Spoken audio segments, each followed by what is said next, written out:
So kay dili na gid maagwanta ang ulan porte naging baskuga. Di nakagwanta ako ang raincoat kay mabasa ako ang dilargo ug akong sapatos.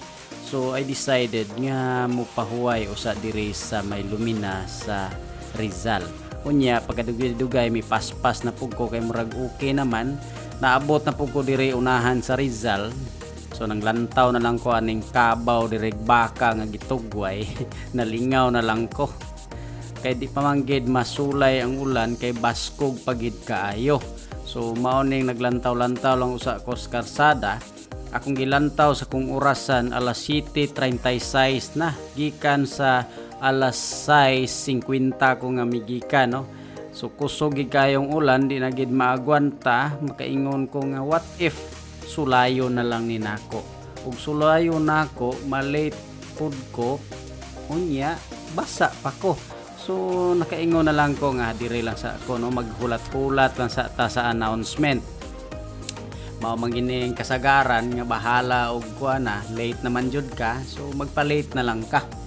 So naglantaw-lantaw na lang ko aning kabaw dire nga nagharab-harab may pangkabaw kay way libog kita ni naay libog. So mao ni paspas nga istorya.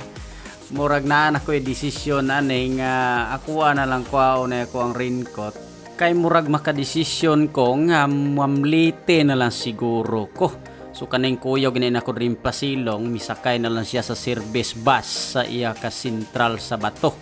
So mao ni sa pagkakaroon murag daghan mi dring na stranded kay purti ng baskuga sa ulan. Ako naghulat-hulat na lang pug ko nga may announcement.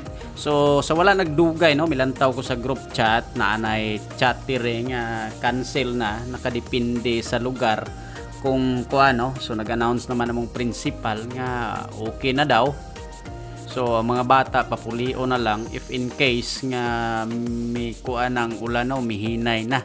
So for their own safety so nag-announce na ko sa GC no? So sa pagkakaroon mo pauli na lang ta kay anyway okay naman no. So ang sistema ari na migawas na ko. So gikuha na nako akong yabe kay mo pauli na ta. Sa paspas nga istorya ari ako ang raincoat kuha na lang ni isulod sa ko ang bag.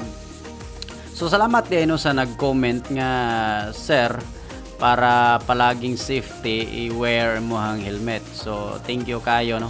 So sa pagkakaron dili pa ta ka kuan og helmet kay atong helmet lagi mao to gikawat man ri sa Sagay Terminal.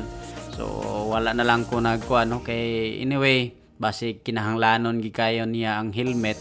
So sige na lang no?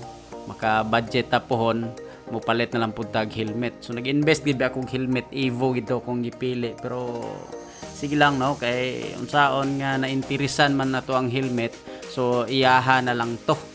So God bless na lang kanimo no. I know nga nagkinahanglan ka.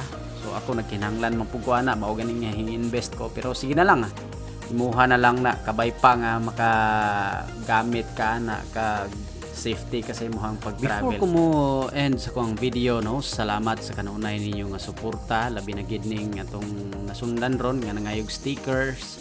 So pasensya sunod na pod puhon no. Kag diri na lang kutob Kutsara TV now signing off. Bye bye.